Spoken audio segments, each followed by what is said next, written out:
Hello everyone, my name is Michael and I am speaking to you from the verse. Now if you're not sure what the verse is, I encourage you to go to my website at rewritingtheverse.com, and there you can find out all about the verse, including several written updates, and all of my YouTube channel videos are on there as well. So I encourage you to go and find out more about me, especially about the types of services that I offer. I am a past life regressionist and rewriter, which means I have the ability to go back in any length of time needed to look at a past life regression and get all the details. And then at the end, if it's warranted, I'm able to actually rewrite the outcome to a higher vibrational result. And I can do this on a personal level, so I can do private bookings and actually for groups as well. You can see all that on the website, including current timeline rewrites. But I also do them for larger scale healings, including all the way up to galactic. And what I'm going to share today is a past life regression I just did, where it is specific to the twin flame journey and connected to this upcoming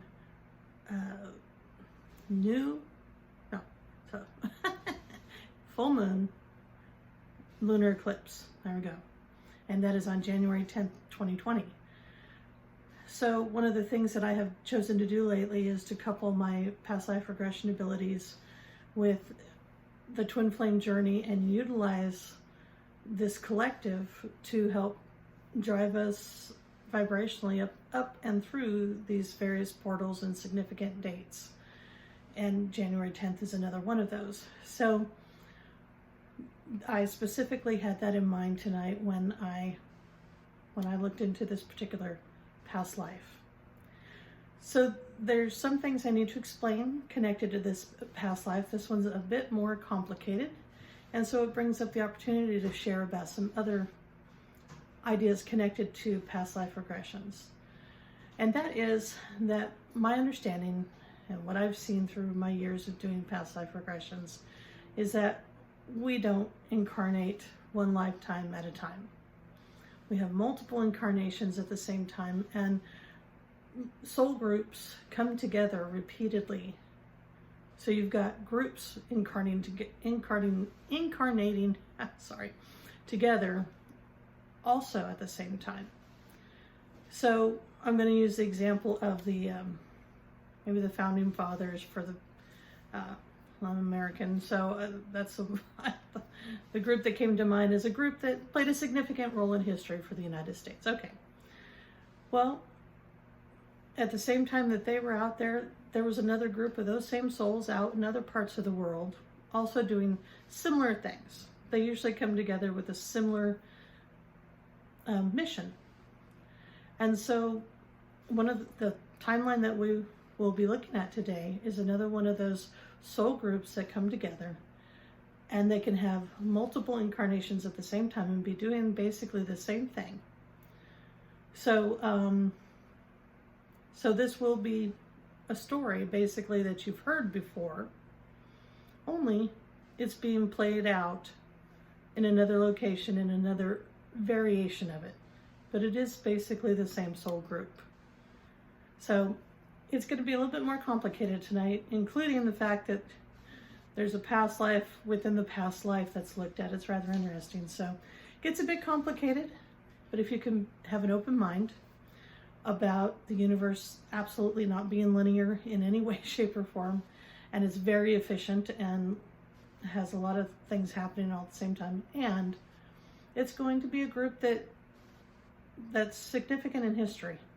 And if you have a certain way of how you believe that storyline should go, has gone, and that's the only way you want to see it, then this might be a difficult reading for you. And if that's so, feel free to click off. My readings aren't for everybody. All I can do is share with you what I'm shown and what I'm guided to do, and it's whatever feels right for you. Take whatever works for you and leave the rest, right? So with that in mind, I will share with you the details of the past life regression that I did earlier.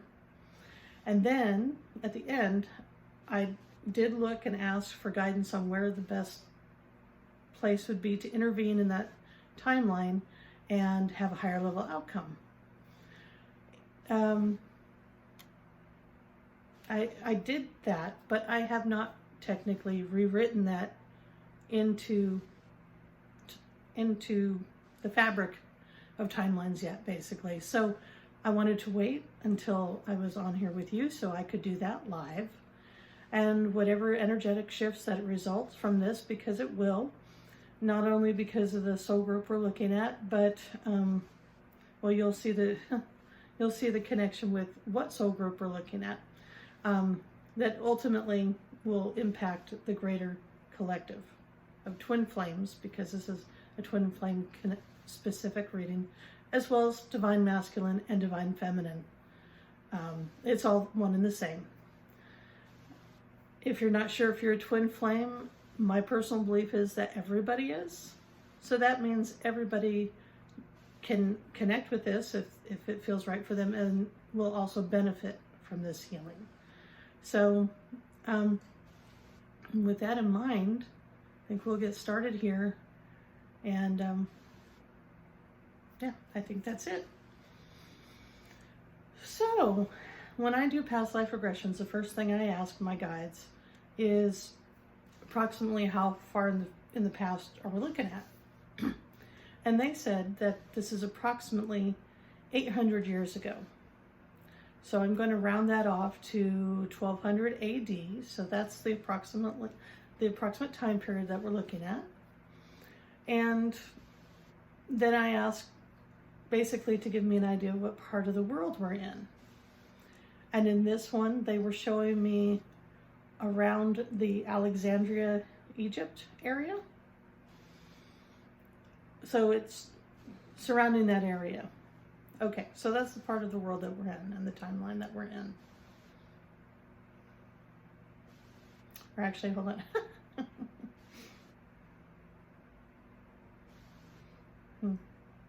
I'm sorry, because there's going to be some overlap in timelines. I want to make sure that the location's correct. I know the time is correct.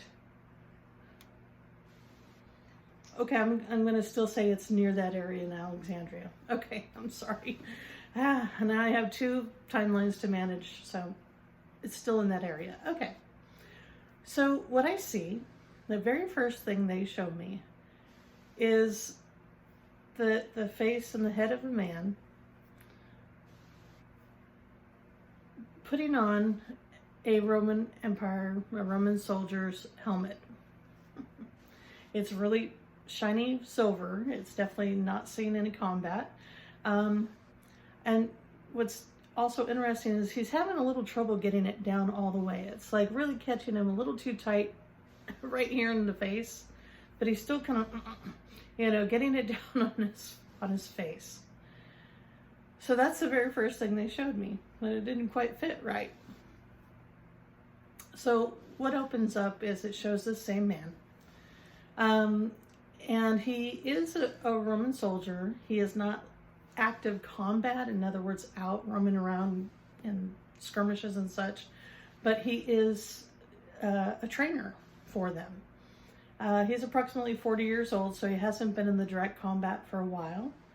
But there are two things as to why he is the right person for what he does. And that is that, one, he is a metallurgist. In other words, he can form weapons and, likes to do those types of things, refurbish weapons or form totally new ones. He has the ability to do that.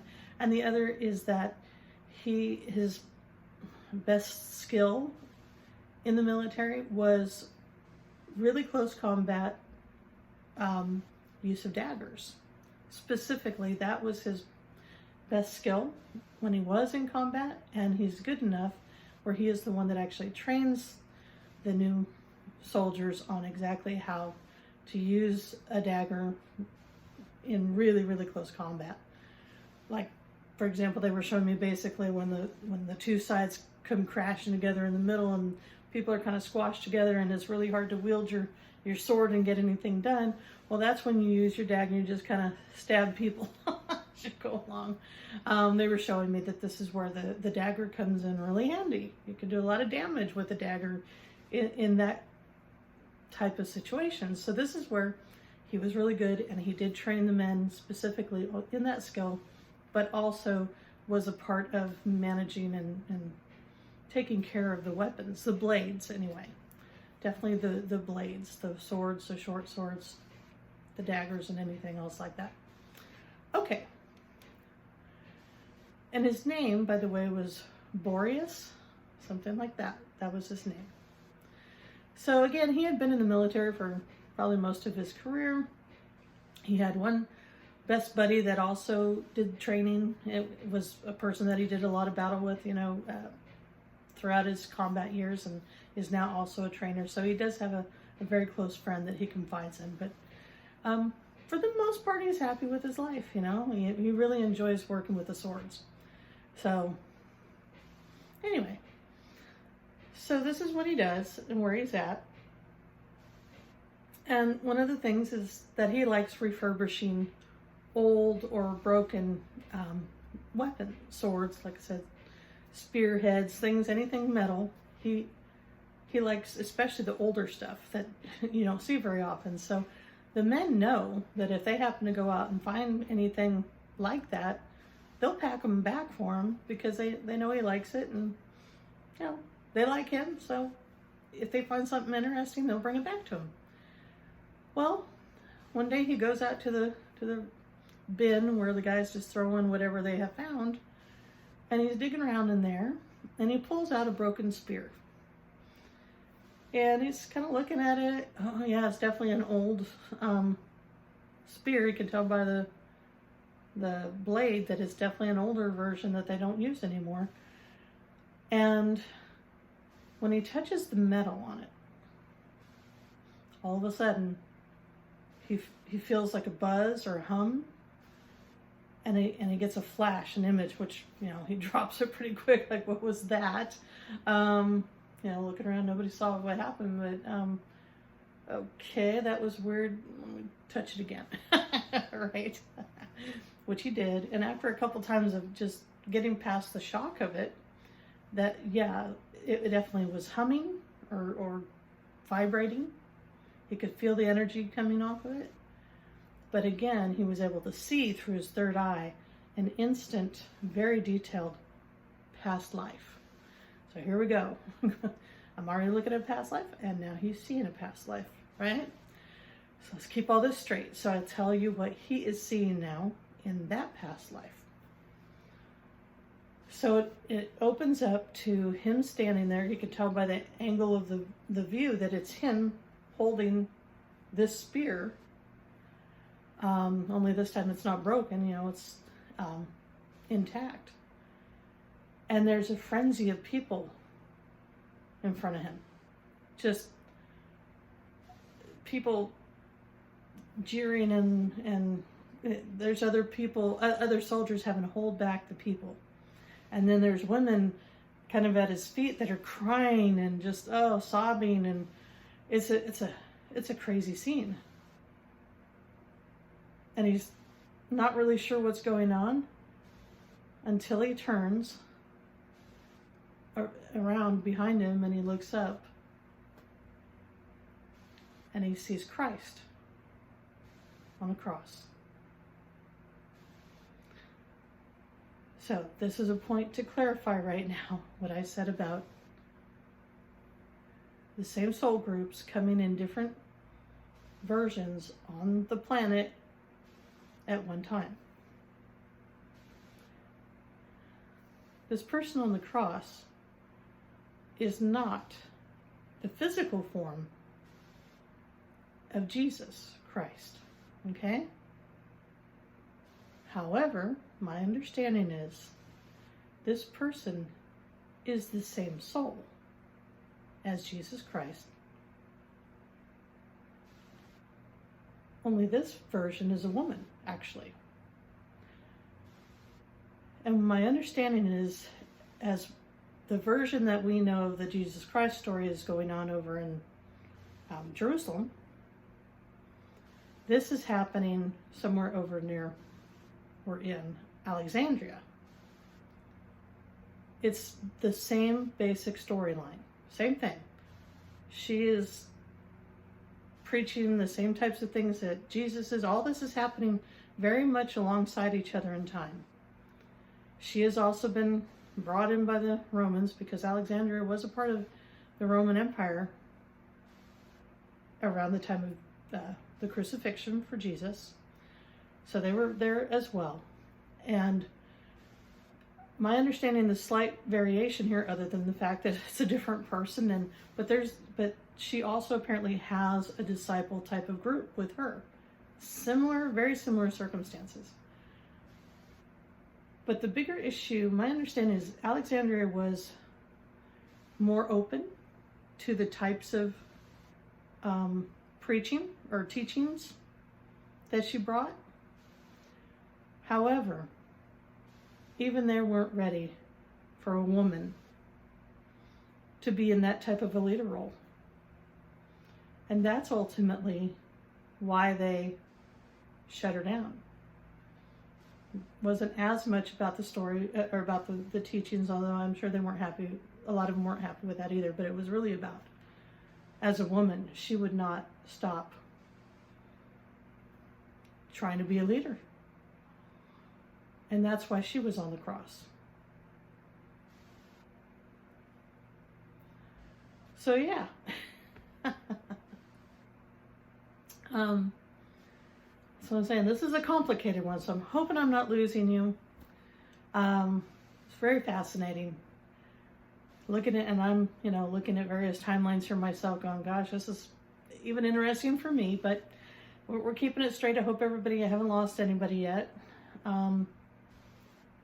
So again, this is Boris's past, it's his past life, okay? He is the one holding that spear. It's his, 1,200-year-old past life that he's looking at.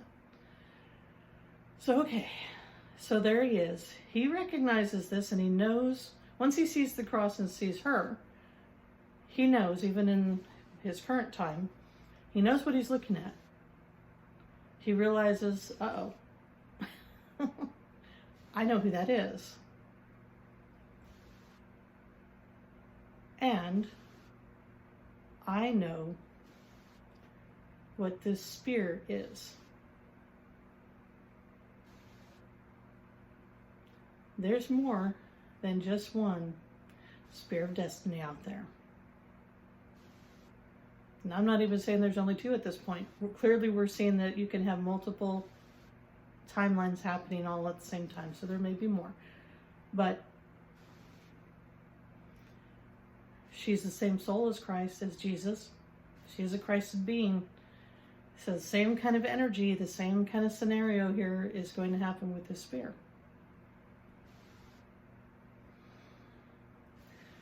But what I'm being shown in all of this is I'm seeing the story behind leading up to this crucifixion now. Through Boris's past life, we're seeing what's happening with this one.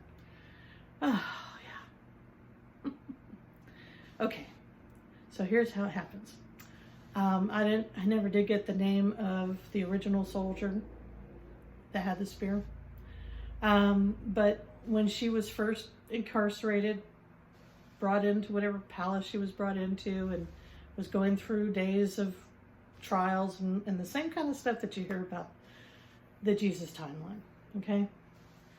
He was the one assigned to her as her personal, I don't even know if it's really a bodyguard, just the person to escort her. I mean, she wasn't fighting it, so it's not like they needed a whole bunch of people to wrestle, to keep her moving. So it was really just, he was assigned as her personal escort, which honestly kind of, what I'm getting is that, it actually insulted him a bit to be guarding a woman. He had better things that he could be doing, but it was an easy assignment. So anyway, he was always with her. So whether she was being taken somewhere or just sitting in the cell, he was always right there. That was his job for like 5 or 6 days, however long. And he wasn't really a religious man. He could really care less and may have heard a little bit about her, but nothing too special. But he quickly, they had a lot of time. And she was willing to talk, and he didn't mind talking either, so they spent a lot of time talking. And over time, he really, one, her teachings were, in his opinion, amazing. And really over time was being converted. Not that she was necessarily trying to do that, but since he wanted to know more about what she was about and whatever, he listened. And he really, really began to believe. And it also was who she was during that whole experience. There was something extremely powerful about her. Extremely, you just knew you were in the presence of somebody very godly, I guess. I don't know. So there were a lot of things about her that was really impressing him. And he felt such a strong connection. Now, remember, this is a twin flame related reading. So it's not surprising that they might have a very special connection. And he's feeling it. He is feeling, very drawn to her in every way. So not just the typical love, if you want to call it that. He was feeling it on all levels. And yet they were in a scenario, obviously, where the odds of breaking her out of there wasn't going to be good. Plus, she had accepted her fate. She knew she was going to die on the cross. She knew she had already known, just kind of like Christ, right? She had already known that something like this was going to happen, and she was going to live out whatever she was supposed to do, even if that meant, dying on the cross. And by the time that day came, he would have followed her as one of her disciples. No doubt about it. Had there been some way for her to keep on going, he would have definitely, absolutely joined what she was about and been a part of that whole movement, if that had played out. However, just like in the Jesus's version, it goes very similarly. The same kind of, torturous trek, to the place where the crucifixion happens. The same type of, it plays out pretty much exactly the same. But he has these feelings, not just, feeling love for her, but just somebody as amazing as this should not, she's done nothing wrong. All the emotions. He's trying to hold it together because he's a soldier and he had requested, because technically his job had ended once she left the palace, but he had requested to be the one to continue to follow her all the way to the cross and be there towards the end. And he didn't want her to go through it alone.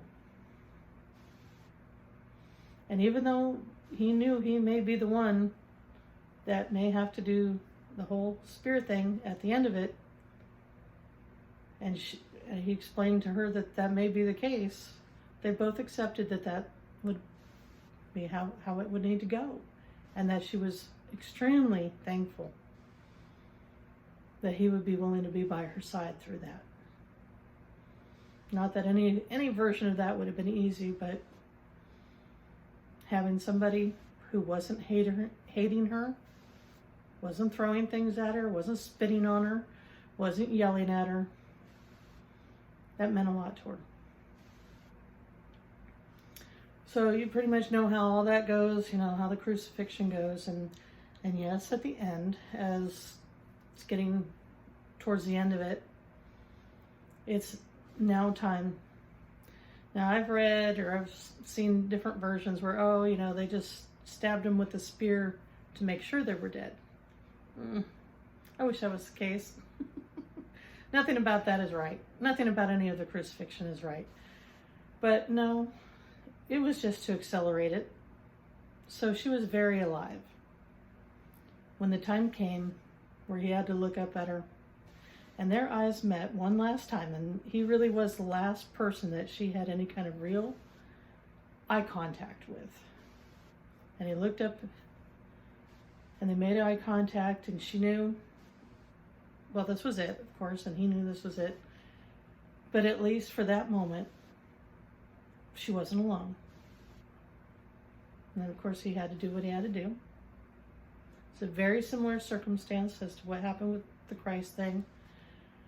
I really got there was a lot of blood and a lot of whatever gush that came out, and I'm sorry to laugh, but I don't know what else. Yeah, and it got on him, which, you know, it happens. But and he kept that eye contact as long as he could until she couldn't do it anymore, and yes, she passed away on that cross. And the one last thing that he wanted to be sure he was a part of, and he had his friend there with, okay, so I didn't mention earlier, that friend in Boreas's life, that buddy from being a soldier, oh, he was there in that lifetime too, as another soldier, friend, buddy of his in that lifetime. Somebody he really trusted above all others. And he requested that that friend of his and he be the one to carry the body to the tomb, whatever place that was designated for the body, to make sure nobody, also I get that nobody, people, I'm really seeing now that they had to protect the body because people might have tried to beat the body up or tear, I don't know, people are crazy, right? The dead body needed protection. Isn't that sad? Okay, well, anyway, he had requested his friend, and he'd be the one to do that. And he just wanted to make sure that his, love, that's what just came to mind, his love was buried properly and honored as much as possible in this very terrible situation. And that friend agreed, and they did that. So later that day, he asks his friend one more favor, and that is that he is about to kill himself. One, because that was really heart-wrenching for him, and he really did love her at that point. And as much as she understood that he had to do that, and he understood that he had to be the one to stab her and everything, there was still a part of him that just couldn't be with that. That he was the one that ultimately killed her, right? So he told his friend, he had already snapped off most of the staff of the spear, so it was pretty much just the metal head and a little bit of wood here. And he said that spear was going to be sought after, because ultimately of who she was, and he absolutely knew at that time that she really was a Christed being. He just didn't want it to get into the wrong hands, to anybody's hands really, but definitely anybody that meant to use it in a negative way. So he was going to actually use the blade on himself, in the stomach, kind of like I don't know what you call that when, like, the Japanese people would do that to themselves. But anyway, stab himself in the stomach to kill himself with it. And he asked his friend, once he's done with that, could he please make sure that gets hidden somewhere where nobody will find it? Which the friend honored his request and made sure that his body was buried with dignity. And that's how this particular sort of spear of destiny came into being in the world. So okay, that's pretty much all the details, I think, from that past life that Boreas was shown. So now he knows all of this. He knows absolutely this is indeed Spear of Destiny. And yes, this is something that he's heard about. Many people along the way claiming that they actually had it. So another reason why he was surprised to run across it. But, oh no, he knows this is the true Spear of Destiny. So, first thing he does, he knows he needs to, well, keep it for now anyway. I mean, yes, it can't fall into the wrong person's hands. And because it was his to begin with 1,200 years earlier, he figures it was his right to keep it. So he snapped off the end of the staff that was still attached, and he turned it into a dagger. A dagger that he wore on his side. Of course, nobody knew what it was other than, oh cool, you made a new dagger. Nobody knows what that is. And I'm not even sure if he really tells his friend the full story behind it anyway. But he does. He turns it into a dagger. So I believe this particular Spear of Destiny is actually in dagger form.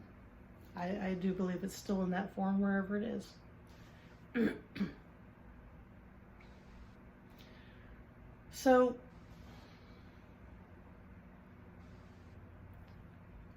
even though he knows it's got these abilities, or not these abilities, but these, this energy connected to it, Boreas is not necessarily a spiritual guy either.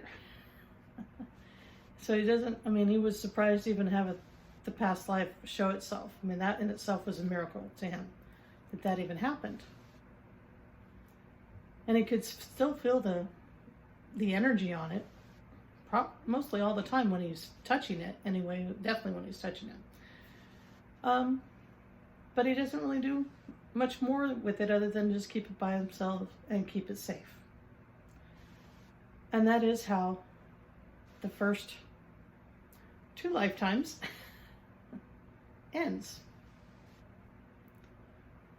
So now that I've got 2 timelines that are overlapping, pardon me, I asked my guides, where in either lifetime should we be looking at rewriting? Hold on, I need a drink here.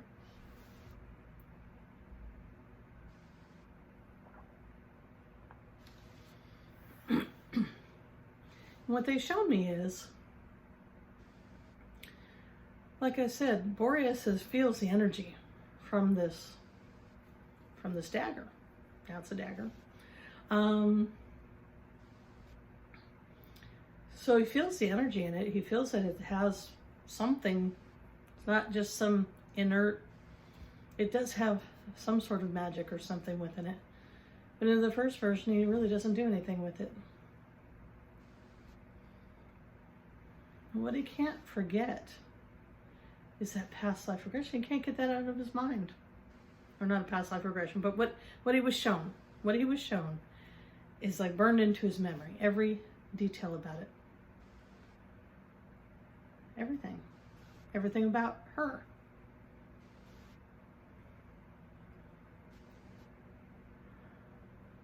Now this part I don't know if they showed me earlier when I looked at it. What it was that had him finally think, you know what? I need to figure out what's going on here.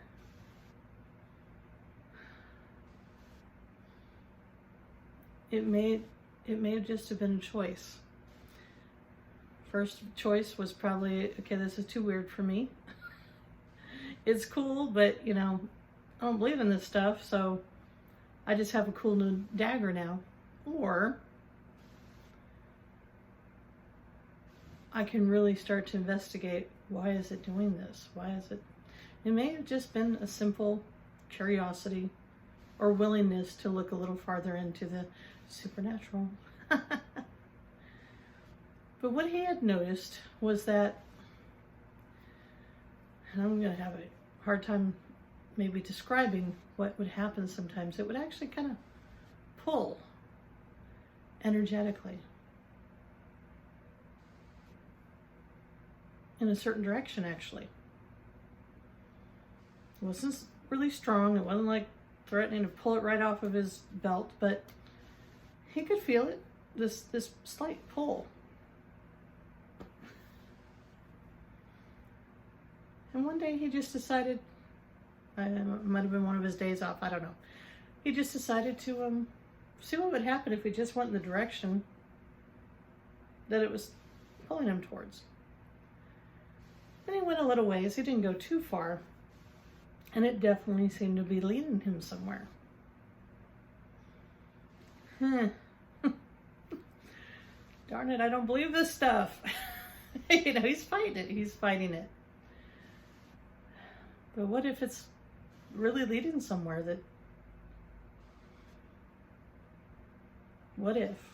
Okay, he's starting to wonder and hope. He's a single guy. Been single his whole life. What if it's being pulled towards her? If he had a past life, then, you know, apparently past lives do happen. And what if she's here now too? Somewhere. So he finally works up the nerve to follow him and find out.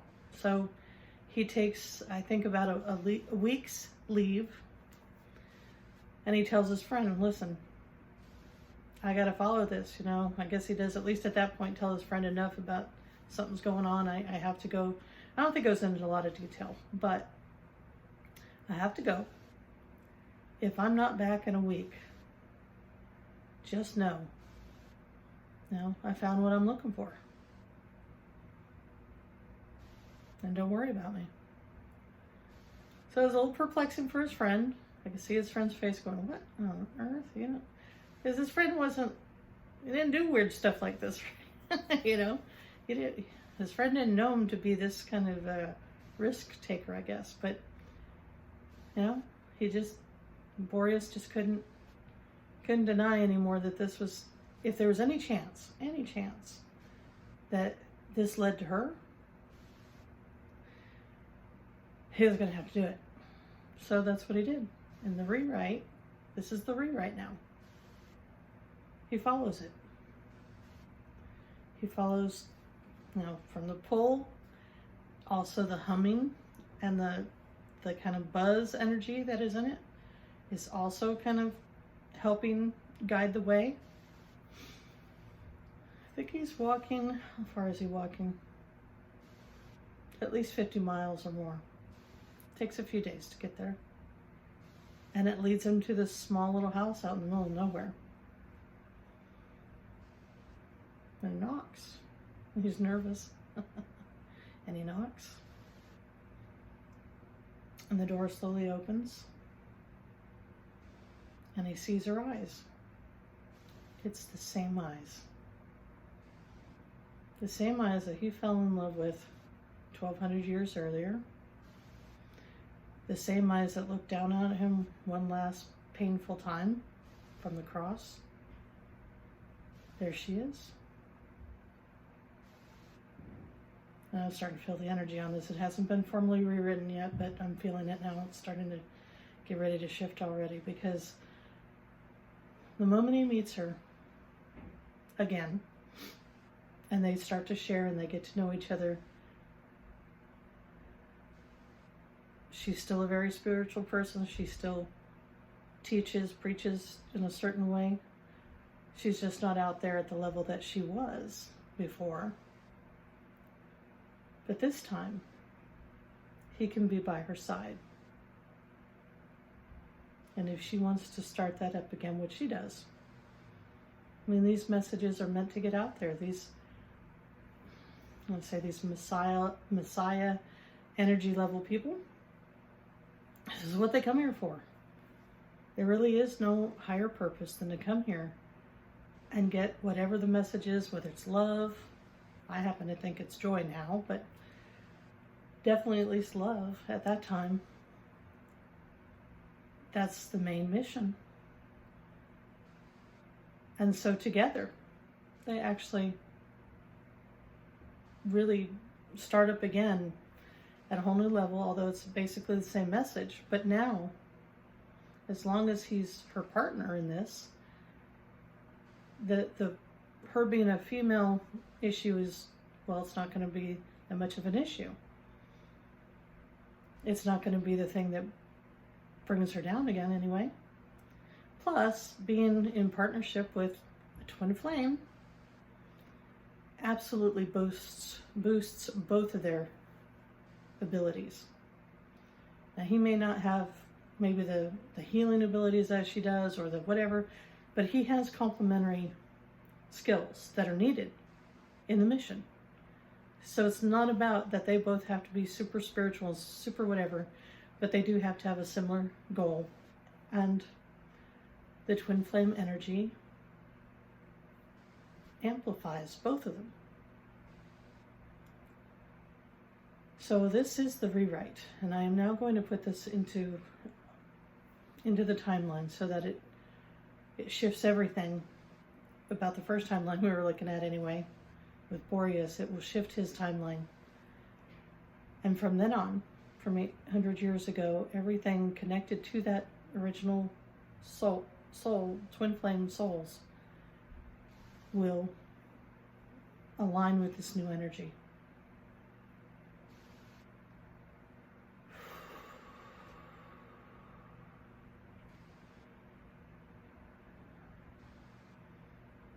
And that is the new timeline. So everything is shifting now. It's being formally rewritten right now.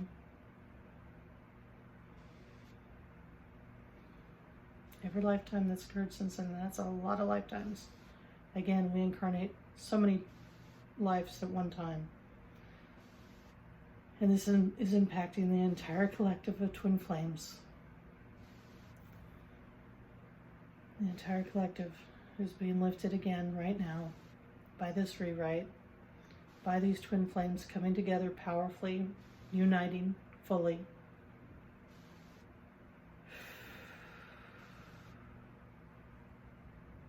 Getting the words, the power of love. There's no mistaking it, especially the twin flame kind of love. When the barriers are dropped, when you can finally, truly unite with your twin flame,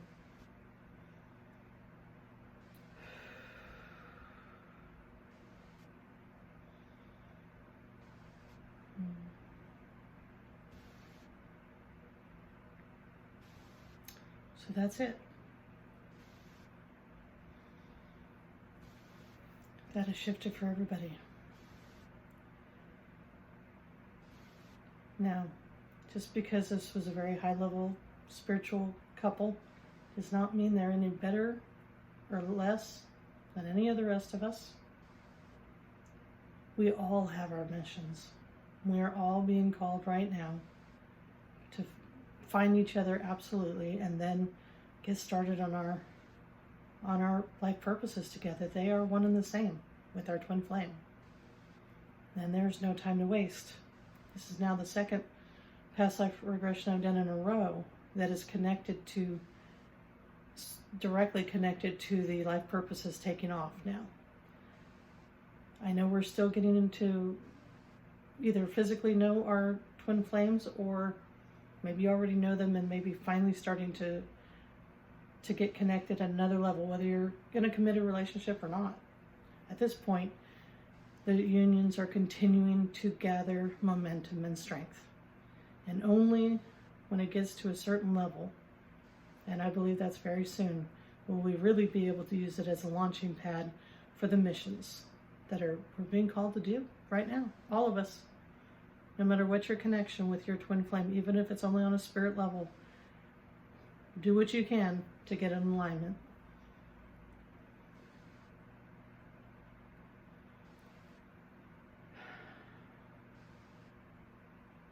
So that's it.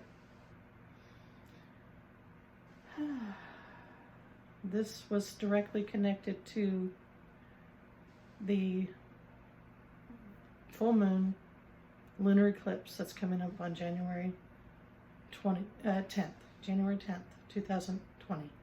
So feel the energy already connected to this. It's ramping us up as we approach that. It's a portal. And we'll be going through that portal at a whole nother level now because of this rewrite. It has shifted up the vibration of the planet once again. So, thank you everyone, especially obviously those that made it to the end of this past life regression and rewrite. I do realize that this was an extra complicated one. I hope it didn't lose you too much, but the end result is a higher level connection. So that's it for this. If you have any more or desire for more details about any of the services I do, or want to look back at all the many past life regressions I have recorded on video on there, please go to rewritingtheverse.com and check me out. And if you have enjoyed this, please like, share, and subscribe below. Thank you, everyone. I'll talk to you soon.